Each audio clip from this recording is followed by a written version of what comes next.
네, 여러분 반갑습니다. 한겨레 데일리 라이브 뉴스 다이브 시작합니다. 어서 오십시오. 고현준입니다. 반갑습니다. 오늘 함께해 주실 분들 중에 현재 두 분 도착하셨습니다. 먼저 가장 먼저 오신 정구승 변호사 어서 오십시오. 네, 셀럽이 되고 싶은 남자 정구승 변호사입니다. 반갑습니다. 예, 이미 셀럽 아니에요? 아직 모자랍니다. 욕심꾸러기예요. 욕심쟁이. 예. 자, 그리고 한겨레 이슈부국장 최혜정 부국장도 함께합니다. 어서 오십시오. 네, 안녕하세요. 예. 그리고 월요일마다 항상 큰 힘이 되어주신 우리 장윤선 기자, 대통령실 출입 이후에 일이 진짜 많아졌나 봐요. 오늘 한 5분 정도 늦으신다라고 연락 왔는데 5분에서 추가로 더 늦으신다면 엄벌에 처하도록 하겠습니다. 예. 크게 제가 엄벌할 수 있는 건 없습니다만, 장윤선 기자 조금만 더 기다려 주시면 고맙겠습니다. 자, 앞서 그 화면 조정할 때 잠시 언급했습니다만 뉴스가 굉장히 많습니다. 이 뉴스들을 차분히 좀 살펴보도록 할 텐데, 일단은 오늘 원포인트 국무회의가 임시로 열렸습니다. 통상 매주 화요일 오전에 국무회의가 열리는데 월요일에 국무회의가 임시로 열렸습니다. 아시는 것처럼 지난주에 이재명 대통령이 휴가였고 토요일에 보통 휴가 끝나고 나면 토요일까지 쉬는 거 아니에요? 근데 토요일에 바로 복귀를 했던데요. 대통령이 하고 싶으신 말씀이 많으셔가지고 그랬던 것 같습니다. 네. 아무튼 9일부터 업무를 시작했고 오늘 광복절 특별사면 관련된 이슈 안건으로 임시국무회의를 진행을 했다라고 알려져 있고, 오후 4시에 정성호 법무장관이 관련 브리핑이 있을 것 같고요. 그 이후에 4시 30분에 또 대통령실 브리핑도 예정이 돼 있다고 합니다. 방송 중에 브리핑 내용 나오면 구체적인 내용들이 나올 것으로 보이는데요. 저희가 또 전해드리도록 하겠습니다.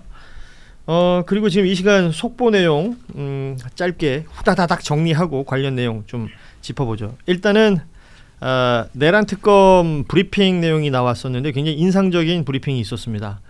조경태 의원, 국민의힘 조경태 의원이 오늘 특검 조사받았죠. 받고 나오면서 했던 말이기도 하고 특검에서 확인도 해준 얘기인데요. 한덕수 전 국무총리와 추경호 전 국민의힘 원내대표 간에 계엄 당일날 전화 통화했던 것이 확인됐다. 전화 통화 길이는 한 7분 정도 되고 자세한 내용은 특검에서도 아직은 밝힐 타이밍이 아니다라고 얘기를 했는데, 이것도 굉장히 후폭풍이 있을 것 같습니다. 한덕수 국무총리 그리고 추경호 원내대표 다 혐의는 있었는데 그 혐의가 더 짙어지는 하나의 정황이 또 하나 발견이 된 것 같고요. 그리고 오늘 오전에 내란 우두머리 혐의 받고 있는 윤석열 피고인의 재판이 있었는데 4번째 불출석했습니다. 이 불출석에 대해서 강제구인에 대해서는 지기현 판사가 지금 강제구인은 진행하기 힘들다라고 얘기를 하면서 형사소송법상 피고인이 나오지 않았기 때문에 궐석 재판을 진행한다. 궐석 재판에 따른 불이익은 피고인이 감수해야 한다라는 메시지를 남기기도 했습니다. 그리고 이 윤석열 피고인은 오늘 재판에는 안 나갔는데 내일 서울대병원 안과 예약을 했었다고 해요. 구치소에서 허락하지 않아서 취소가 됐다고 하는데, 보통 구치소에 있는 분들이 어디가 아프면 외부 병원을 이렇게 쉽게 예약할 수가 있어요? 한동훈 전 장관이 예전에 얘기한 적 있죠. 항암 치료를 구치소에서 하는 경우도 많다. 그런 만큼 밖으로 나가서 치료받는 경우는 많이 없고 대부분 안에서 약을 받는 정도로 처리가 되는데, 그러니까요. 설레발을 친 거죠. 허락해 줄 거라 생각하고 본인이 예약한 것 같습니다. 그냥 집에서 지내듯이 그냥 외부 병원 예약했다라는 게 굉장히 좀 저는 의아했어요. 너무 편의를 많이 받다 보니까 착각을 한 거니까. 네. 그렇군요. 예. 말씀드리는 순간 5분을 넘기지 않으셨습니다. 취재 편의점 장윤선 기자께서 나오셨습니다. 어서 오십시오. 감사합니다. 안녕하세요. 네. 바쁘시죠? 그러니까요. 네. 너무 힘드네요. 네. 너무 힘드네요. 방송 정신이 시작하면서 하나도 없습니다. 너무 힘들다 그러시면 제가 뭘 여쭤보기도 민망하잖아요. 네. 무슨 일이 이렇게 많은지. 그러게요. 네. 뉴스가 많은 시대에 정말 바쁘게 살고 계신 우리 장윤선 기자, 잠시 숨 돌리시고 속보 조금만 더 전해드리면, 자, 아시다시피 내일 김건희 씨 영장 실질심사가 진행이 되는데 구금 장소 남편과 다른 곳 서울 남부구치소로 정해졌다. 요 얘기도 좀 전해드리고, 그리고 국민의힘 윤리위가 14일 목요일입니다. 전환교실 관련돼서 징계 수위를 결정한다라는 내용도 있습니다. 요거 관련해서 잠시 뒤에 이야기 나눠보겠습니다.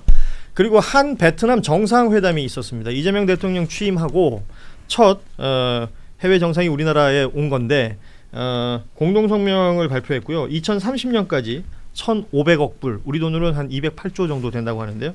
뭐 인프라 협력 등을 통해서 서로 간에 이 공동 성명을 발표하면서 협력 강화를 얘기하는 요 뉴스까지 주르륵 나왔습니다. 그 외에도 뉴스는 더 많이 있습니다만 오늘 주요 내용들 하나하나 짚어볼 텐데, 공식 발표는 없었지만 오늘 국무회의가 이제 특별사면 때문에 네. 임시로 열렸잖아요. 오늘 대통령실 무지하게 바쁜 날인데요. 그런 것 아침에 같아서, 말씀 예. 주신 대로 하루 종일 지금 한배 그 정상회담. 예. 또럼.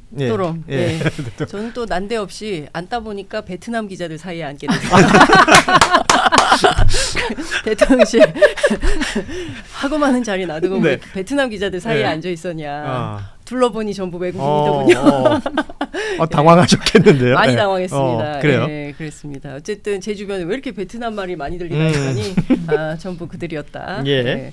뭐 그러니까 뿐만 아니라 말씀해주신 대로 오늘 2시 반에 임시 국무회의 있고 좀 전에 기자들이 풀단이 이제 퇴장한 걸로 알고 있고요. 예. 아마 지금쯤 심의 내용을 발표하고 관련된 회의가 논의 중이고 4시에 그렇죠. 4시에 법무부 장관이 발표를 브리핑. 예. 하고 뒤이어서 아마 대통령실에서 브리핑을 하게 될 것 같고요. 예.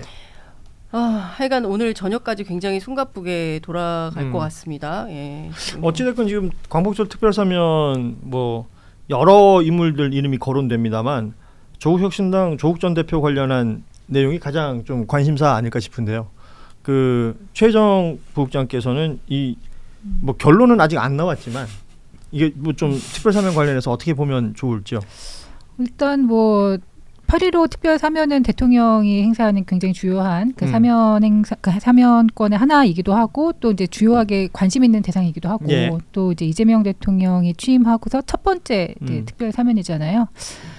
애초에는 이제 보통 역대 대통령을 보면 첫 번째 그 사면에서는 정치인 사면은 거의 없었어요. 네. 그러니까 대체로 뭐 일반 민생 사범 중심 아니면 이제 뭐 김대중 전 대통령 같은 경우는 뭐 비전향 장기수 문제라든지 그러니까 그렇게 좀 어떤 컨셉을 잡아가지고 하는 경우가 있었는데 이번처럼 이제 정치인 사면이 대대적으로 시행되는 것 자체가 굉장히 좀 이례적인 것이고 그것이 이제 이재명 대통령이 원하는 어떤 메시지라고 볼 수밖에 없는 거고요. 그러니까 보통 이제 우리가 생각하는 이제 통합 그런 차원에서 특히 정치권에서의 그런 범여권의 요구 그리고 예. 그 안에서의 통합 이런 것들이 또 중요하다고 생각을 한 것 같습니다. 뭐 물론 결론은 지금 더 이제 봐야 되겠지만. 그렇죠. 네. 예. 그리고 4시에 정성호 장관, 법무부 장관이 브리핑을 해요. 네. 근데 우리 흔히 대통령의 고유 권한, 사면 이렇게 얘기하는데 법무부 장관이 브리핑하는 내용은 뭐가 있는 거예요? 아마 그 심의하는 심의위원회의 심의 내용을 사회심사위원장. 예. 그래서 법무부에서 심의를 하니까 대통령의 뭐 그 독단적인 결단이 아니라 그 심의위원들 간의 논의를 통해서 결정됐다는 거를 알리기 위한 방편으로 법무부 장관님을 통해서 먼저 브리핑을 하고 그 이후에 이제 대통령실도 브리핑을 한다고 합니다. 예. 이 내용들까지 지금 나오는 대로 저희 방송 중에 나오면 전해드리도록 하겠습니다. 조국혁신당도 거의 기대를 100% 하고 있는 것 같습니다. 100% 그래서, 기대. 예. 그래서 그 정부 발표 직후에 당의 공식 입장을 설명하는 차원에서 오후 3시부터 국회 본관 조국혁신당 회의실을 언론인들께 다 열어놓으니 와서 적극적으로 취재하시라 이렇게 얘기를 하고 있어요. 그러니까 사실상 사면은 된다라고 보는 것 같고요. 제가 오기 직전에 취재를 쭉 했더니 이르면 오늘 늦어도 수요일에는 석방되지 않겠냐라는 전망이 좀 나오는 가운데 오늘은 좀 이를 것이다. 왜냐하면 4시에 그 법무부 장관이 그렇죠. 발표를 하고 뒤이어서 브리핑하기 때문에 해지나서 풀어주는 건 좀 그래서 아마도 15일 날 국민 임명식이 있지 않습니까? 근데 이제 국민 임명식까지 조국 전 장관 사면 뉴스가 많이 나오면 안 되기 때문에 14일로 정리되지 않겠냐. 그래서 14일 자정을 기해서 석방 가능성이 있다. 라고 조국혁신당은 보는 것 같습니다. 그렇군요. 예. 자, 어찌됐건 저희가 딱 전해드릴 수 있는 사실관계가 딱 나오면 바로 전해드리도록 하겠습니다. 자, 그리고 내일 오전 10시 10분에 서울중앙지법에서 김건희 씨 구속영장 실질 심사가 진행이 됩니다.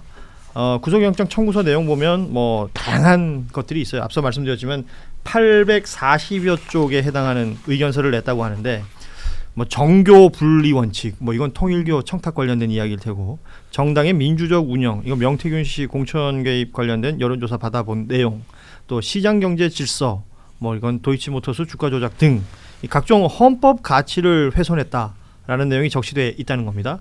그리고 무엇보다 강력하게 적혀 있는 것은 증거 인멸의 우려가 있다라는 게 이제 구속영장 청구서에 있다는 내용인데, 그 본인은 조사받으러 와서 이제 아무것도 아닌 사람이라는 표현을 썼습니다만, 이 말이 무색하게 특검에서는 당선인의 지위를 적극적으로 남용했다. 대통령 배우자가 건진으로 대변되는 이 정치 브로커 및 또 통일교로 대변되는 종교단체와 결탁해서 공적 지위를 남용해 사익을 추구한 것이다. 이렇게 지금 규정을 하고 있는 것 같아요. 뭐 하나하나 뜯어보려면 이게 사실 이 내용만 해도 1시간 이상 해야 될 것 같습니다만, 그냥 짧게 좀 주요 포인트들만 짚겠습니다. 지금까지 나왔던 내용들 다 아시다시피 일단은 목걸이 6천만 원 상당의 이거 반클리프 아펠, 이게 또 스노우플레이크라는 디자인이라고 해요. 이런 것들 내가 왜 알아야 되는지 모르겠는데 2022년 나토 순방 당시에 착용했던 바로 그 목걸이입니다. 누가 샀냐, 어디서 샀냐, 뭐 여러 버전의 그 해명이 있었지만 최종 버전은 2010년도쯤에 홍콩에서 엄마 선물을 위해서 모조품을 샀다.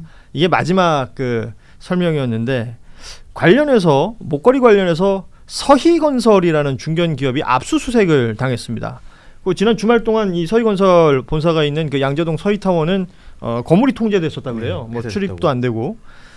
그 서희건설하고 이 목걸이하고 무슨 관련이냐? 주진우 기자뿐만 아니라 뭐 SBS 등에서 이제 취재한 내용들 보면 이 서희건설 회장의 사위가 박성근이라는 검사 출신의 한덕수 총리 첫 번째 국무총리 비서실장이기도 했었던 인물이라고 그러죠. 이 목걸이를 서희건설에서 윤석열 당시 대통령 당선됐던 2022년 3월 9일 대선 직후에 샀다는 게 확인이 됐고, 그래서 이 목걸이가 김건희 씨한테로 건너갔느냐, 이걸 이제 특검은 확인을 해야 되는 거잖아요. 그렇죠. 서희건설이라는 회사가 갑자기 훅 등장을 했습니다. 그 서희건설 회사의 갑자기 이봉관 회장. 이봉관 회장의 맞사위, 그러니까 박성근 전 검사인데요. 이 사람이 서울고검에 검사장이 못된 상태로 있다가 윤석열 정권에서 총리실의 비서실장으로 그렇죠. 영전이 돼요. 예. 차관급이거든요. 그런데 여기에 당시부터 이상하다. 검사 출신이 최고의 정무직 공무원이 가는, 대체로 행시 출신이거나 아니면은 총리실에 재직했거나 아니면 뭐 정치인이거나 아니면 언론인이거나 이렇게 됐지, 검사 출신이 총리실의 비서실장으로 간 것은 굉장히 특이한 상황이었어요. 그래서 당시에도 검사를 총리실까지 보낸단 말이에요. 왜 당시에 보면 왜 금감원장에 검사가 가냐. 온갖 라인에 다 경제 수사를 해봤으니까. 그러니까요. 전문성이 있는 분들이에요, 이분들이. 그래서 다 보낸 거예요. 그런데 총리실까지 보낸단 말이야. 이제 이런 그 문제의식이 상당히 많이 있었는데, 알고 보니 이게 2022년 6월에 이분이 총리실에 비서실장으로 가게 되는데, 공교롭게도 김건희 씨가 나토에 순방을 갈 때 차고 갔던 이 목걸이도 6월에 착용을 하게 되거든요. 근데 중요한 것은 3월 9일에 구매를 해서 그 사이에 어느 경로를 타고 이게 김건희 씨에게 갔을까를 밝혀내는 게 이제 특검 수사의 중요한 키포인트가 될 것 같고요. 이 서희건설은 상당히 오래도록 유명한 회사입니다. 건설회사인데 MB 때부터 그때 대형교회 건설하고 그다음에 군 관련 공사를 많이 맡고, 근데 사실 따지고 돌아가 보면 그 많은 언론들이 보도를 했었는데 노무현 정부 때, 그다음에 이명박 정부 때, 박근혜 정부 때 이어가면서 건설을 이제 수주를 하는데 MB 때 제일 많이 해요.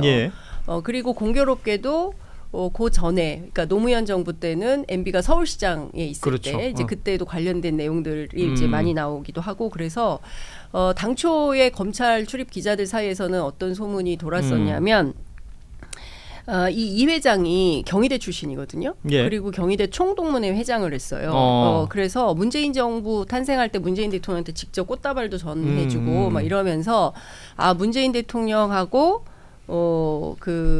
동문이고, 그 다음에 이제 사위가 검찰에 있으니 아마도 그 박성근이는 잘 나갈 거다라는 소문이 있었는데 의외로 문재인 정부 때 잘 안 되고 윤석열 때 이렇게 출세를 하면서 그 이유가 뭐지?라는 그런 의문부가 찍혀 있었는데 결국에는 그 고리가 뇌물이었나? 그 이유가 목걸이 정착이 되는 이런 분위기인 것 같습니다. 왜냐하면 박성근이라는 인물이 총리실의 비서실장이 되는 과정 그 한덕수 총리가 초창기에 그런 얘기를 했었어요. 비서실장 내가 뽑은 사람 아니다. 윤석열과 고 장제원 의원이 픽한 인물이다. 뭐 이런 얘기를 한 바가 있었고 그 이후에 이 사람이 비서실에서 나와서 다음 총선 24년도 총선에 출마하려고 합니다. 부산 영도 쪽에. 근데 지금 현 의원 조승환 당시 이제 그러니까 전 해수부 장관이죠. 하고 공천 경선에서 물론 뭐 그때 경선에서 졌습니다만 공천을 못 받았는데 총리 비서실장 혹은 그 공천 이런 것들이 뭔가 대가성으로 연결되는 거 아니냐? 이 의혹도 있을 수 있어요. 네, 그러니까 이게 그 서희건설이 그 지난 그러니까 20대 대선 윤석열 전 대통령 당선됐던 그때 이미 이제 그 서희건설 건물에 그 캠프가 차려져 있다는 얘기가 있었어요. 양재동 캠프. 예. 그 캠프가 나중에 이제 건진법사 그 네트워크 본부로 흡수됐다라는 얘기까지 있었고, 하여튼 대선 때부터 이제 서희건설이 어떤 식으로 어쨌든 베이스 캠프가 거기 또 차려졌었으니까 이제 뭐 그런 얘기들은 계속 있었고, 그 박성근 전 실장의 경우도 사실은 뭐 검사이고 2009년에 그 대구지검에서 그 윤 전 대통령 같이 일을 했었다고 하더라고요. 근데 그렇다고 해서 뭐 정말 찐윤 사단 뭐 이 급은 아니었다라고 해요. 그러니까 보통 이제 윤 전 대통령이 그 사단이라고 분류되는 사람들은 수사를 같이 했던 사람들인데 이분은 이제 그런 급은 아니고, 근데 어쨌든 낙하산으로 간 거잖아요. 그리고 그 인수위 때 이제 들어가기 시작을 했었는데 인수위부터 시작을 했는데 인수위 때도 그 비정치인 출신 변호사가 들어간 건 사실상 처음이고 유일한 사람이었어요. 그러다가 이제 정말 그 한 전 총리가 인정했듯이 낙하산으로 그 비서실장 차관급 정무직 공무원이거든요. 근데 보면 하여튼 지금 나오는 얘기들을 보면 대략 이제 퍼즐이 조금씩 이제 맞춰지는 것 같은 거예요. 갑자기 왜 저 사람이 통일실 비서실장으로 갔을까? 그러니까 약간 스펙 관리용이 아니었나 싶은 생각도 있어요. 그러니까 출마를 위해. 그러니까 국민의힘은 법조인을 되게 좋아하고 그 굉장히 많아요. 그 자원이. 그렇죠. 근데 출마할 때 어쨌든 고위공직의 경험이 있다라는 것 자체가 주요한 이력이 될 수 있잖아요. 뭐 그리고 딱 있었던 기간이 고 한 2년 정도밖에 안 되거든요. 2022년부터 그 2010년 23년 말 그때까지. 그러니까 그때에 이제 거의 스펙 관리를 위해서 이제 그 이력 산출을 위해서 갔던 것 같고, 그 자리를 위한 어떤 수많은 이제 로비 중에 하나가 목걸이가 작용하지 않았을까, 그러니까 그런 생각도 들고, 또 서희건설의 그런 이제 그 많은 도움 그런 것들까지 합쳐지면, 그러니까 이게 박성근 전 실장이 윤 전 대통령 라인이 아니라 이제 김건희 라인이었던 그 많이 거죠. 해요. 네. 그 검사들 중에서도 돈 많은 검사들이 주변에 많이 있다. 이 얘기도 자연스럽게 또 연결이 되고요. 간이 아프신 분은 간 아프신 예를 들어서 네, 그 퍼즐이 맞춰진다는 거에 대해서 말씀을 드리면 이 목걸이가 워낙 비싸잖아요. 그래서 구매자가 특정 가능할 정도로 적다는 얘기가 그렇죠. 있더라고요. 대한민국에 몇 명 안 된다는 거 아니에요. 6천만 원짜리 목걸이를 뭐 쉽게 사기는 쉽지 않으니까. 그래서 아마 그 뭐 특정 가능하다고 하면 특검 측에서 그 구매처가 한정돼 있기 때문에 그거를 역순으로 찾아가는 거는 크게 어려운 수사는 아닐 것 같다라는 생각이 듭니다. 그러니까 특검 입장에선 다행인 거죠. 그 홍콩 짝퉁 시장 가서 찾아야 될 영수증을 여기서 그냥 찾으면 될 수도 있는 거고, 그 목걸이 뭐 진품 여부, 그리고 그 왜 오빠 장모집에서 발견된 건 또 모조품이라 그러지 않습니까? 그렇죠. 그러니까 이런 것들이 뭐 일부러 바꿔치기 해놓은 것인지 이런 것들도 어떻게 좀 그 루트를 찾아가고 있는 것 같다라는 생각.